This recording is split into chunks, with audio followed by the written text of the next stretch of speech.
Hey, this is David Kay, and you're listening to the GeekCast Radio Network. Hey, it's Mistress Carrie, and you are listening to Studio 2009.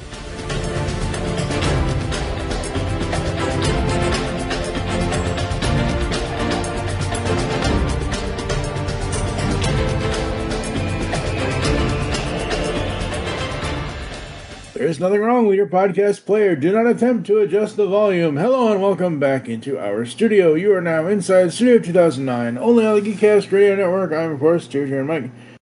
And joining me is, well, he's returning. I don't know where he's returning from or to or whatever, but it is none other than Steve Megatron coming back to the podcast. Hello, sir. How are you? Yo. Tonight we have another double feature for you as we celebrate another 35th anniversary between two films. First up is Weird Al in UHF, and what a vidiot he is. And after that we see the awesomeness that is John Candy, the late John Candy, as he's been gone 10 years, 20 years now? I forget when he died. Died in 90s. Oh, God. It's 30. That's right. It must have been 30 years since John Candy. Jesus Christ. As he played Uncle Buck he was the title role Uncle Buck in that film. So buckle up, movie lovers, because it's going to be one hell of a ride. First of all, how the hell have you been? Yeah, I'm Ben. Okay. No, about wanting to be a Ben, but okay, sure, fine. No, I've been around. Yeah. Around the world and Oh, anyway. All right. We are going to get to UHF right after this. What they get is a man so desperate, he'll put anyone on the air. Hey, Stanley. Yeah, George? How'd you like your own TV show? All right, folks. UHF released... I think this is kind of silly, but I get why they did it. I know Weird Al doesn't like this, but... UHF, which was released internationally as the Vidiot from UHF. UHF is fine as for a title. Like, you don't need the Vidiot. I don't know why. Whatever. I'm not aware of that.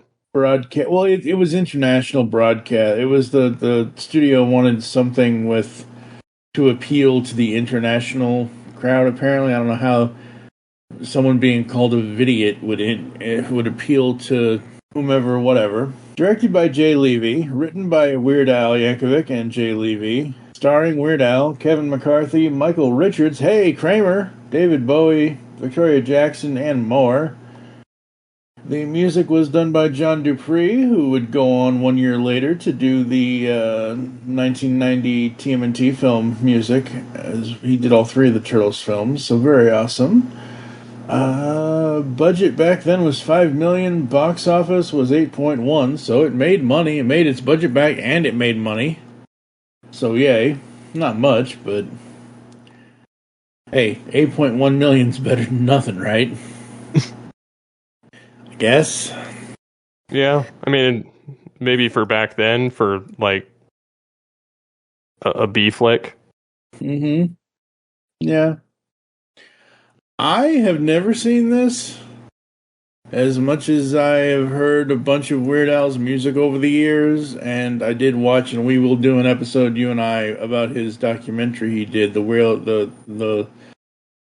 Al Yankovic story that came out a couple of years ago. I've been trying to get that episode done for a couple of years now, but we'll get to that. But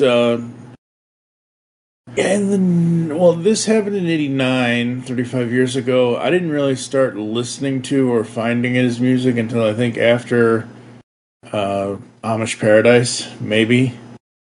Maybe I heard Eat It before then, but I had a couple of cousins who were big Weird Al fans in the late 90s, which I was 16, 17, 18, and 19, and I was not listening to Weird Al at that age for some reason. So I had never seen this up until this current viewing. I saw this. I obviously didn't see it in theaters, but I saw it on TV. I think it was after my cousin introduced Weird Al to me in 97. I was introduced to Weird Al in 97 when the Bad Hair Day CD came out. Probably maybe 98 even, because in 99 the Running with Scissors CD came out. Yep. And then I was kind of like all in. Yeah. Running with scissors was very, very popular then and now. Yes. Absolutely. Oh, God, it's been 25 years since that released. Jesus. Yeah, 99. Yeah, old 99. So, when was the last time you watched UHF? Well, it was probably a year ago. Really? Maybe two. Yeah. Okay. Just because I get through these like nostalgia spins and I decide to watch something. Mm-hmm. So, but I mean, I enjoyed it for what it was. I mean, it's not like my favorite movie. Right. Yeah. No. Because it's just all kinds of weird. Yeah. Well, I mean, it is Al, so Weird Al goes together. But it was entertaining. Like I said, for what it was, there was definitely a lot of stuff that was almost akin to a Saturday Night Live mixed with like it felt very much like a Saturday Night Live type of movie. Yeah, that would have come out. Well, yeah. So it's funny you mention that because it's kind of loosely based off of it's an idea from like Mad TV kind of thing. It's very Mad TV vibes to it, but I can see SNL too. Well, I don't think. Yeah, I don't think that this came out when Mad TV was around. This came out in '89. Yeah. Oh. I'm pretty sure Mad TV was like 90s. Yeah, it premiered in 95. Oh, wow. And what was I reading? I don't know what the heck I was reading. Yeah, Mad TV was basically behind SNL in ratings, and it ran for 14 years, but it kind of was crap at about 10-year mark. It started turning into crap. But yeah, UHF came out definitely during the SNL era, which oddly enough, Victoria Jackson was one of the SNL alumni from 86 to 92. Yep. The basic plot of this is that George Newman, who is a daydreaming slacker, bounces between jobs, and he's put in charge of Channel 62 at UHF television station. Ultra high frequency waves, folks. That's what UHF is. That's why they had to retitle it in the UK, was because it probably didn't resonate. Yeah, probably. Because they're not really in competition. Channel 62 is kind of like the early days of Fox. Kind of like there was nothing. They had some stuff. They were running reruns of Beverly Hillbillies and Mr. Ed and things like that, and they got a package from the VHF competing station, Channel 8, and he goes, Weird Al's character, George, goes over there and delivers it, and they basically just shun him. And they're like... And then there's some weird side section where his uncle wins the deed to the station in a poker game. I guess that... I don't know.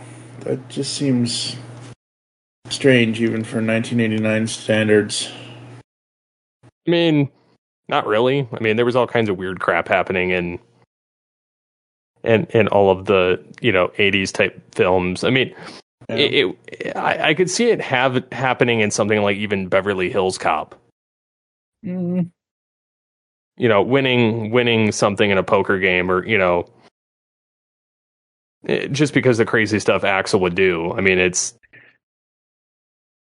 Yeah, but I don't...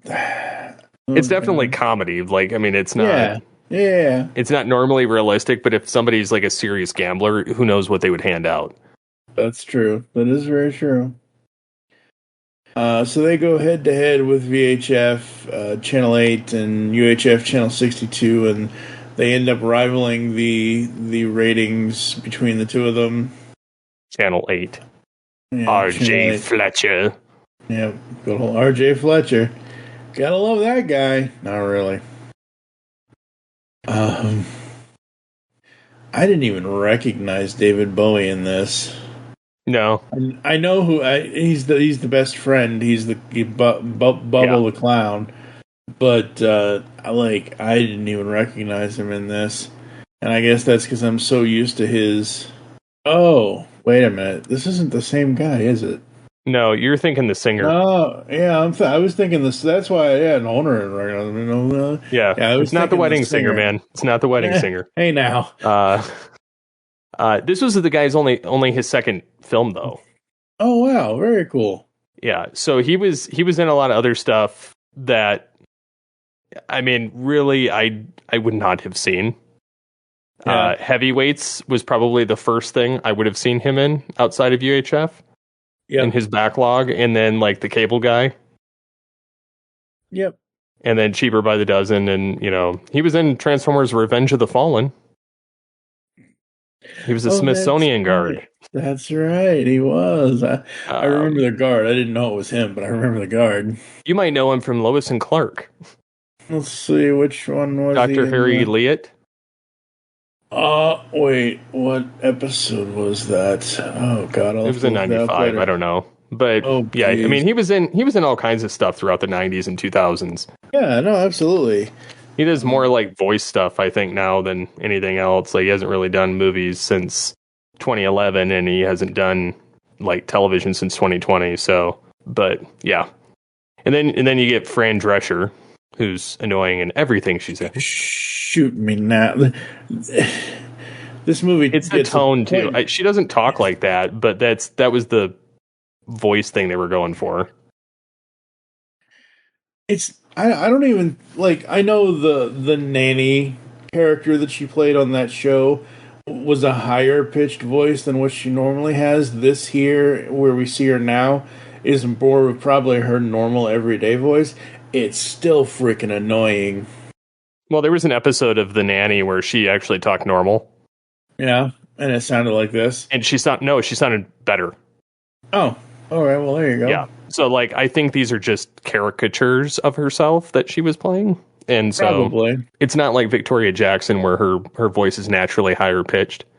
Yeah. And then, of course, you have Michael Richards, Spadowski, the janitor, the goofy janitor. Which he was likable in this. Oh, yeah, absolutely. It's always funny to me when I see him in other stuff, because I'm so used to Kramer from Seinfeld. It's the one thing from Seinfeld I'm always used to. But, I mean, this guy had... I would have seen him a year later in Problem Child, because Problem Child came out in 1990. He was with Michael Myers, and So I Married an Axe Murderer, and he was the intensive man in that. Hasn't done much movie acting since 2019, but the television stuff, not much television stuff since 2014 either. Kirstie, the TV show with the late Kirstie Alley, was the last thing he was in, but obviously everybody knows him from Seinfeld as Cosmo Kramer. And then kind of just going down the list, like there's Kevin McCarthy, Victoria Jackson, and then kind of everybody else was kind of a one-off. And then you had like a cameo from Dr. Demento and Emo Phillips, who Demento was kind of what got him started, and then Emo played the Weird Al in this. But he also has opened for Weird Al in recent years.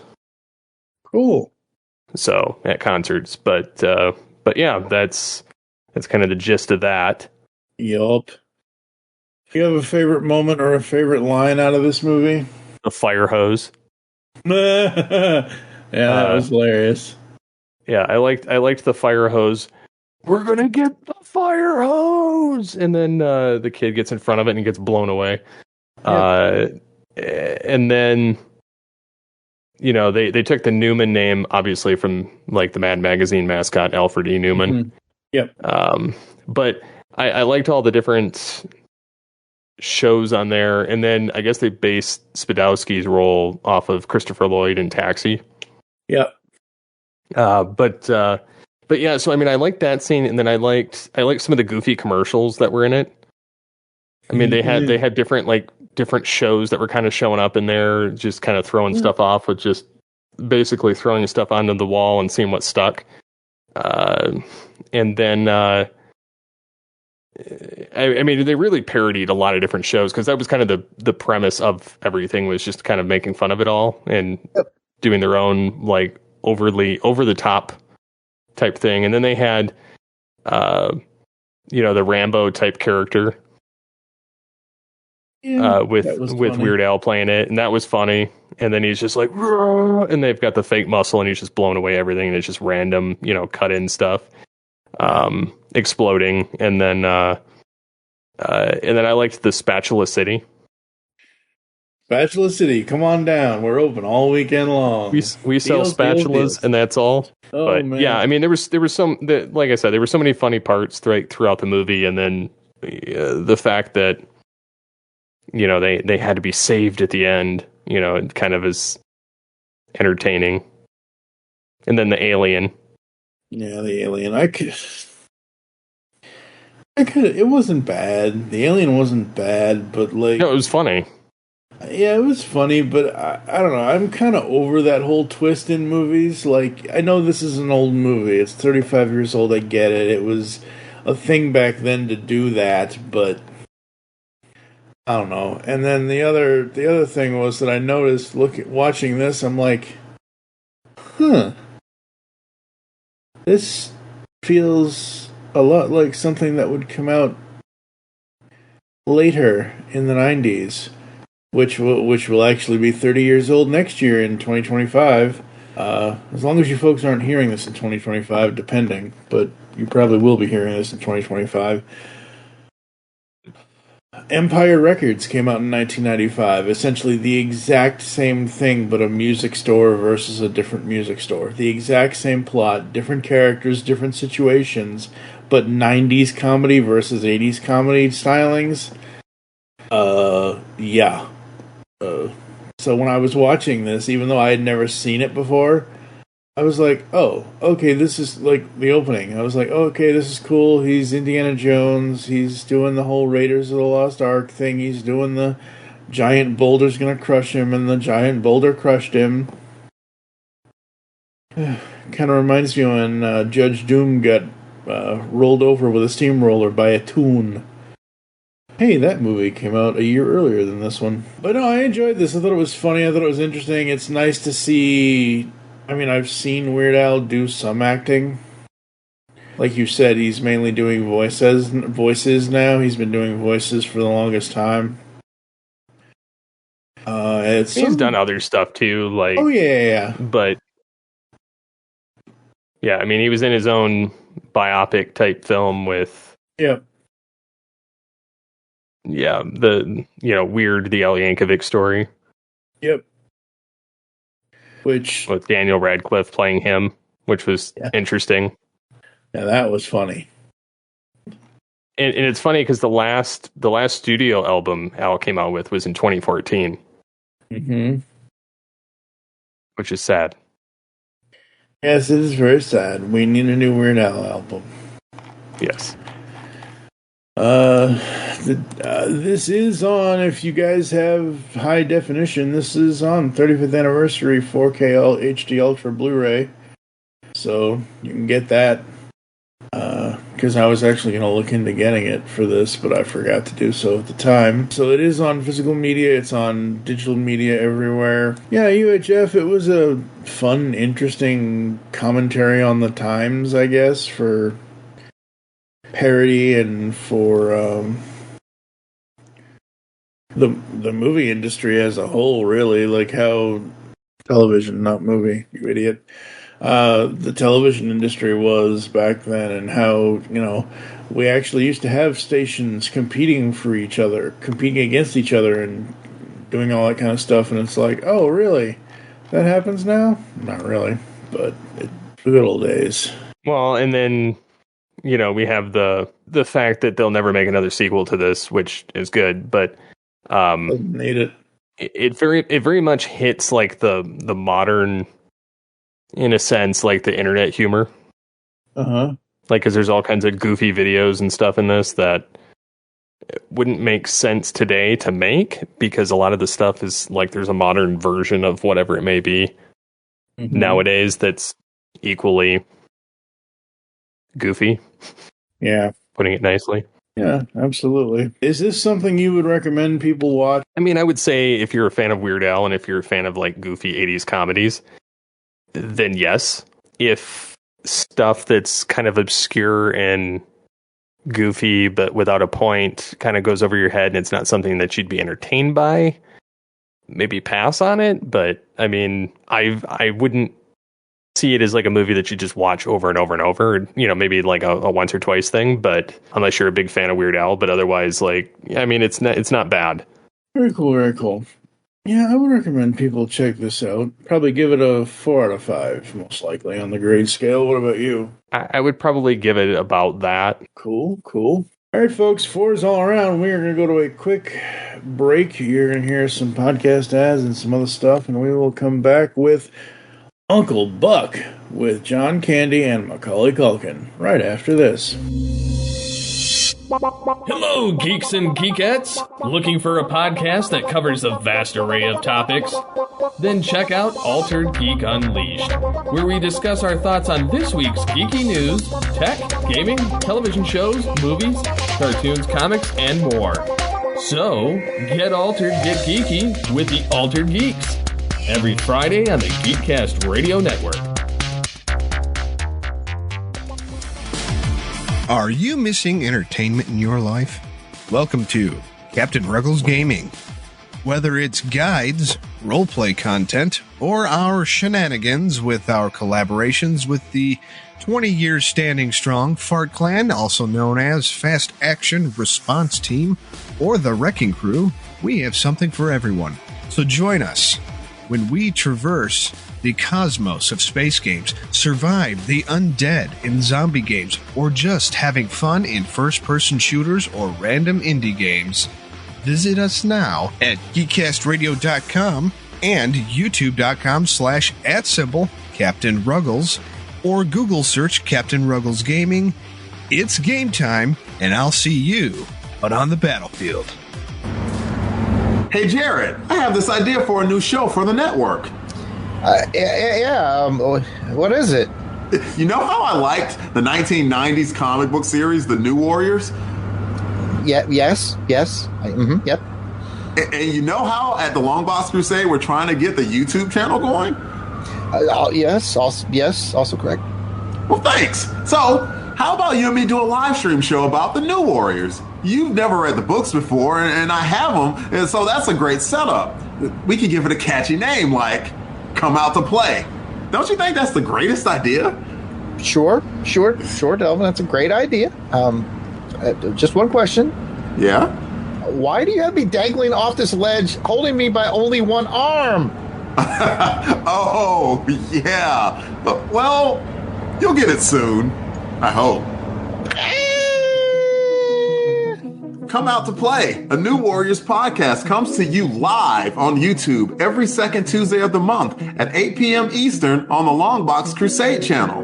If you can't watch it there, we replay them on the Longbox Crusade Network podcast feed, available anywhere podcasts can be found. We invite you to come along for the ride, or in other words, New Warriors, come out to play.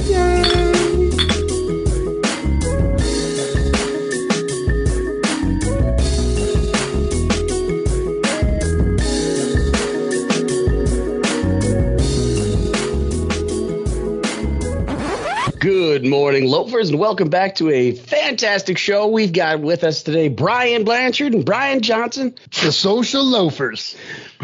Every episode is a new episode. We have different categories. We're talking movies mostly, and everything we do is off the cuff, different. It's fun. It's tangential. And we do it live. Don't forget to follow us on the Social Loafer Facebook page. Follow us on Twitter on Social Loafer 85. Check us out on Spotify, iHeartRadio. Loafers out.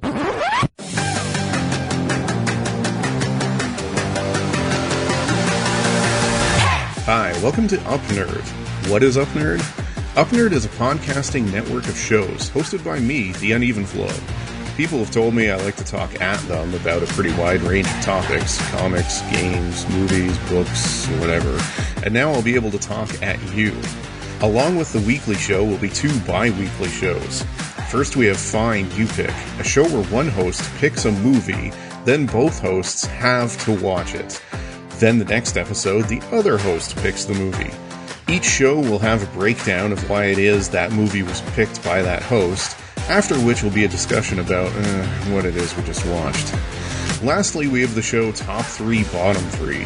Similarly to Find You Pick, one host picks a television series, and the next week, the pick alternates to the other host. Here, the episodes of the show are chosen by the top 3 episodes and the bottom 3 episodes, as rated on imdb.com. Yes, this is probably the worst way to watch and review a television show, and yes, that's the idea. On our shows, I'll detail out how you can suggest things for us to watch. You can reach out and talk with the hosts, and maybe even appear on an episode. I hope you'll join me for this exciting new podcast adventure. I swear we're going to make it more than 8 episodes.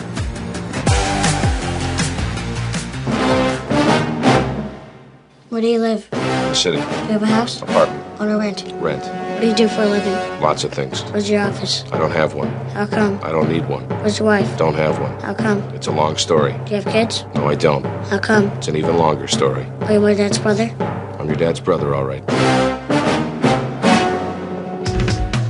Buck Russell had always been the black sheep of the family. I'm stunned that I'm related to you. Until one night. Buck, we have a problem with the kids. We're stuck for somebody to watch them. Oh, please, not that. Can we trust him? My brother, for God's sake. I won't let him get into that Satan stuff or any of the new chicks. I'll leave that for me. Wow. I'm kidding, huh? Now, he's making them breakfast. Cigar? No, thanks. Making them lunch. And making them crazy. What did you do?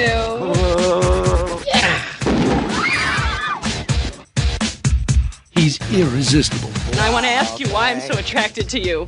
I wouldn't even guess at that. Whoa! He's unbelievable. I'm Anita Horgar. I'm Buck Melanoma. Molly Russell's wart. He's Would you just John Candy. As Uncle Buck. What does he like to drink? I've been leaving the toilet seats up. Is that what the blue water is? It's not good for him, huh? Uncle Buck, the new comedy from John Hughes. You have much more hair on your nose than my dad. How nice of you to notice. I'm a kid, that's my job. Coming soon to a theater near you. All right, folks, we are back on this 35th anniversary train here in episode 121 of Studio 2009. Uncle Buck, holy crap. How's this movie 35 years old? Directed by John Hughes, written by John Hughes, produced by Hughes and Tom Jacobson, starring John Candy, Amy Madigan, along with Jean Louisa Kelly, who is basically Forrest's sister. She plays Tia Russell in this, who is his niece, Buck Russell's niece. Gabby Hoffman, Macaulay Culkin, a year before he would become Home Alone. Kevin. You've got Garrett and Brown, Laurie Met. Oh, that's right, Laurie Metcalf is in this. That's right, she's the wacky neighbor. Good old Roseanne's sister, Aunt Jackie. That's what it was from Roseanne. But yeah, that's who's in this, and this basically I can do this with my eyes closed, folks. Buck Russell is he's an everyman, I guess. He's a guy who is always not living up to what he should live up to, I guess. At least back in those He's borderline days. his character. He's borderline his character from Planes, Trains, and Automobiles. Kind of like he's very annoying, almost slacker, lazy. Like doesn't doesn't really live up to his expectations. He's kind of annoying, very unreliable. Yeah, And I mean, at least in Planes, Trains, and Automobiles, he was more of like a salesman. He wasn't necessarily that, but in this, he was kind of just bad at everything until he had the opportunity to prove otherwise. Yep, exactly. And that's what makes him a really great everyman, because everybody needs a comeback story, and boy oh boy does Uncle Buck have a comeback story, which includes a principal with a really large mole on her face. Oh Lord. Take this quarter. Go downtown and have a rat gnaw that thing off your face. I love this movie. From beginning to end, I fucking love this movie. I don't even have to like look up the trailer. I don't even like. Yeah, I watched it. I watched all three of these movies today that we're going to be talking about, folks. The two that are in this episode, and then the one that we'll talk about next time around in episode 122 of the podcast. I watched all three of them back to back, but this one and Blank Check for next time, I did not need to watch these because I know them by heart. It's just like... My favorite thing is when you really start to see him become... He's a parent to the two little kids, but when he tries to get to know the older sister, Tia, you really see him maturing more, and you see the character change in him, which is great, which is nice, it's fun. I love the questions scene with him and Culkin. This. Why you ask so many questions? I don't know. Why don't you have enough answers? They don't actually say that part, but... But no, this is just a feel-good, laugh-out-loud John Candy at his best, doing what he did. And yeah, absolutely love it. And they actually... Yeah. Go ahead. Sorry, go ahead. I was going to say this film in general, like I genuinely like it for what it is. Like he kind of sucks at everything. He has to kind of grow up pretty quickly, but he had the type of attitude that was needed for the scenarios that he was in. Because the parents, I don't feel like would have had the backbone to do what he did. You know, like the whole chainsaw thing, the car, using pretending he was firing off a shot. Mm-hmm. Just all of the things, throwing the boyfriend in the trunk and, for chasing him down, the principal being a jerk, like just everything in general. Like he was kind of a necessary evil in the story. Yeah, those this is a movie where it's a John Hughes movie, so it's gonna start out like how some family comedy John Hughes movies start out. His directorial debut was 16 Candles in '84. He did The Breakfast Club. He did Weird Science. He wrote and produced Pretty in Pink, but he did not direct it. Wrote, directed, and produced Ferris Bueller, which we will get to in 2026, because that's its 40th anniversary. She's Having a Baby. He directed, he's directed a whole bunch of really great stuff since this. I would say that Ferris is the closest to this as far as, the comedy goes, because after this, he wrote and produced Home Alone, which is very family-friendly. There's a little... he did Home Alone 2, did Dennis the Menace, Baby's Day Out. Oh, no, he was only a writer on most of the... He's more of a writer than a director. So he wrote most of those. Heaven forbid I say something wrong on a podcast, folks. But yeah, no, I mean, he just had his... this is what I mean when I say nowadays there's no writers that we know. There's no... And nobody... But, between... Let's just say... Between Uncle Buck in '89 and going back to, like I said, The Breakfast Club, that's 4 years. In 4 years, he did several other things that we would have already known him for, and especially, like you've already mentioned, wrote and directed and produced Planes, Trains, and Automobiles. If you didn't recognize the John Hughes style after that film, you must be living in a closet somewhere or something, or your head must be spinning in a tornado in Kansas or something. Because the man just knew how to write really good stuff. He even got a chance to write stuff for Robin Williams in 1997's Flubber. I don't remember any podcast that ever covered Flubber. There are probably some out there, but I don't know. Well, and what you might not know is they actually produced a TV series of this. Of Flubber? No. Oh, of Uncle Buck. Yeah, I saw that. Well, and it kind of is its own standalone, but it basically takes place as if his brother and sister-in-law were suddenly killed in a car accident, and he was given guardianship of the 3 kids. Okay. And then he has to raise the nieces and nephew with the maternal grandmother.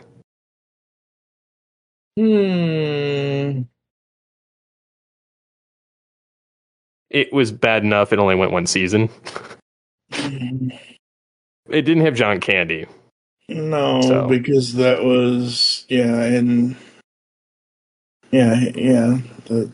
I mean, what else did this guy do? So I'm looking at it, and I'm looking at the guy who died in October 2016. Kevin Meaney was Uncle Buck in this television series. I'm looking at his filmography, and there's nothing I recognize. Space Ghost Coast to Coast from 94. Duckman, okay, fine. He's in an episode of Beyond Belief, Fact or Fiction. I love that show. But yeah, no, I don't think I've ever seen this person. It's kind of sad that they're both no longer with us. Well, and then they rebooted the film series again. Yeah, they tried to do a second television adaptation in 2016, and it flopped too. I saw that happening. It aired from June 14th to July 5th, 2016. See, I would have. So this says in this, like, I would have seen the roles reversed. So in the 2016 series, they race swapped the character, which is fine. But it was cast with Mike Epps as Uncle Buck, and James Leisure was his brother. James Leisure, I only know from NBC's Las Vegas with Josh Duhamel. He was the valet. He was the valet guy in that TV series. But I like that guy, and I think his style of acting would be more in the Uncle Buck character than Mike Epps. Well, they were going for something different. It didn't work, but they were trying. Nope. Here's hoping it doesn't happen. I honestly wish that they would just leave old stuff alone and just create something new, because you're not beholden to the baggage of the original. Like, they're allowed to do something different. Yes, you could very much base it off of something. Don't call it the same thing, and people will be much more likely to accept it for what it is and let it grow legs, rather than trying to compare it with the original, which it will always pale in comparison to the original. So there's no point in even doing that to yourself. Like, don't set yourself up for failure. Set yourself up for the success by just starting fresh. And yeah, folks, what is some of your favorite scenes, or a favorite scene from the movie? I like mostly when he's driving the car. That car. The old Buick. Best shotgun in the whole neighborhood. I like whenever he's going around and it just goes, and everybody just hits the floor. Yep, that's right.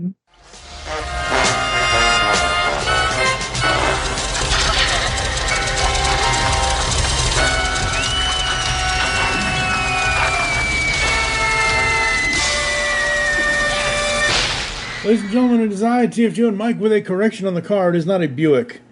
John Candy drove a 1977 Mercury Marquis Brougham, or however you say it, in Uncle Buck. He affectionately referred to it as the Beast during filming. So it was not a Buick, it was a Mercury. Heaven forbid we say anything wrong on our podcasts. So there you go. There's the correction for the car. Car corner, yay! Car correction corner, or whatever the hell, I don't know. On with the show. That's right, that's right. That and his interactions with Macaulay Culkin are priceless. Yeah. Plus, both of them were in Home Alone. So Yep, both the kids though, Miles and Maisie, both. I liked both the kids in this. What's her name? Tia. That character feels too close to the Ferris sister character to me. Like, it's essentially the same damn character. And I know John Hughes did both movies, but if you look at what's her name, Jeannie in Ferris, and you look at Tia here, messed up teenager, wants to go party, wants to go party, wants to go be with her boyfriend, all that. And it's like, I do love when he does go looking for her at the party, though. That's a great scene. Well, and she was also in Yes Dear. Yep. Yeah, I like her. I did not know. Yeah, Jean Louise Callier. I know. I love Yes Dear. That's like the last thing I'd seen her in. Was that she was in Top Gun Maverick? Yep. Yeah. Which I didn't know that either, but I still haven't seen that. I haven't either. That's why I just was looking at the listing. Yeah. Yeah. But yeah, no, I liked her in Yes Dear. I thought she was funny in that. Mm-hmm. Well, that was just a really fun show in general. Yeah, absolutely. Yeah, because that's what's her name? What's his name? Mike O'Malley or whatever. Yeah, Guts. Yep. Oh no, it's not. Oh yeah, it is Mike O'Malley as James Jimmy Hughes Jr. That's the neighbor. The one that plays her husband is Gregory Greg Warner. But yes, Mike O'Malley is the best friend to those people in that series. Love that show. She was also in. There was something else here that I noticed. Where's the character? Not the. She was. It was up here in the movies. She was. What's her name in that one movie? That one time, Rowena Morgan. She was in Mr. Holland's Opus, which is 30 years old next year, with Richard Dreyfuss about the music teacher. So, seen her in a lot of stuff. And these parents, folks, oh my god, these parents. Like I was trying to say earlier, that these parents are just a plot device. They're not really here to do anything other than to call him and have him come in and babysit their kid. Macaulay Culkin, everybody knows Macaulay Culkin. Home Alone, all that stuff. Amy Madigan, I've loved her for a long time. She's a great actress.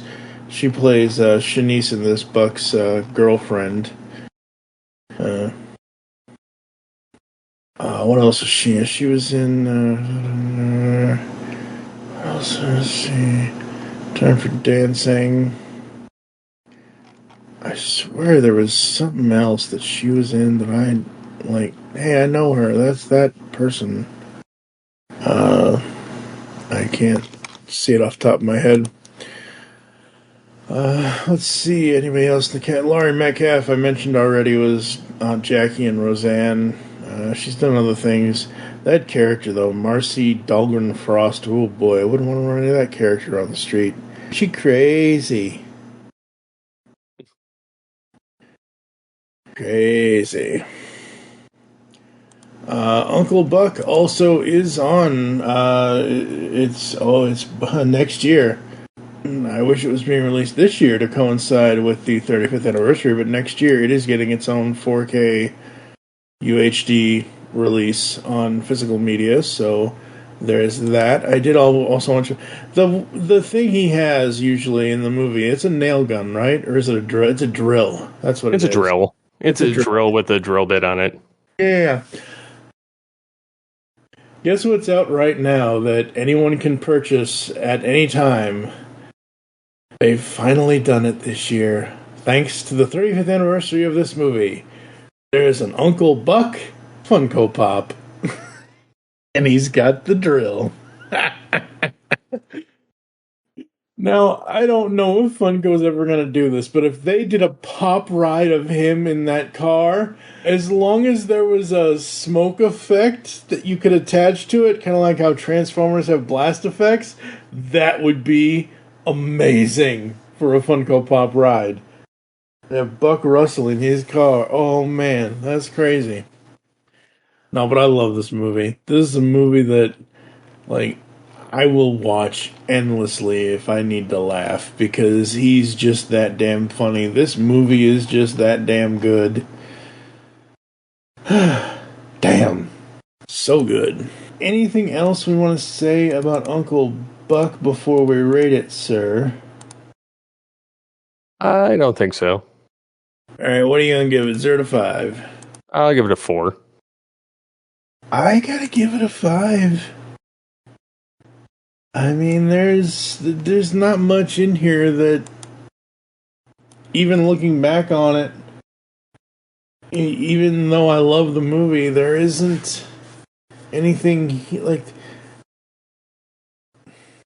Are there scenes that are not really disturbing, but are they kind of like cringy a little bit for this day and age? Probably, but you gotta look at it in the time it was made, 35 years ago. In the 80s, this is what movies were. And that, like, luckily that party scene kind of goes quick. But, no, I'm still, I can't take points off. There's nothing here I can take points off for. Because if it was a point of his character doesn't do anything and he stays an asshole, or he stays, drunk, or he stays this, or he stays that, and doesn't change, and doesn't grow, but that's not how this was written, kind of thing, I could see taking points off for it. But, 5's all around. Well, not 5 all around. 4 for you, 5 for me. I think that's going to do it, folks. I don't think there's anything else for this episode off the top of my head. Really quickly, I will give you guys a brief look into the future of the podcast, which you're going to hear in this episode and the next 2 as well. The next year, we've got some movies that we're going to be talking about. Steve's going to be back, and we're going to be talking about a couple of skydiving action films, Drop Zone and Terminal Velocity. Terminal Velocity has your favorite person in it, or one of your favorite people in it. It's good old Tiger Blood. Adonis DNA. That's right, Adonis DNA. We've got Dave's going to return, and we're going to do the Shawshank Redemption, which had its 30th anniversary this year. We couldn't get that in time for the end of the year.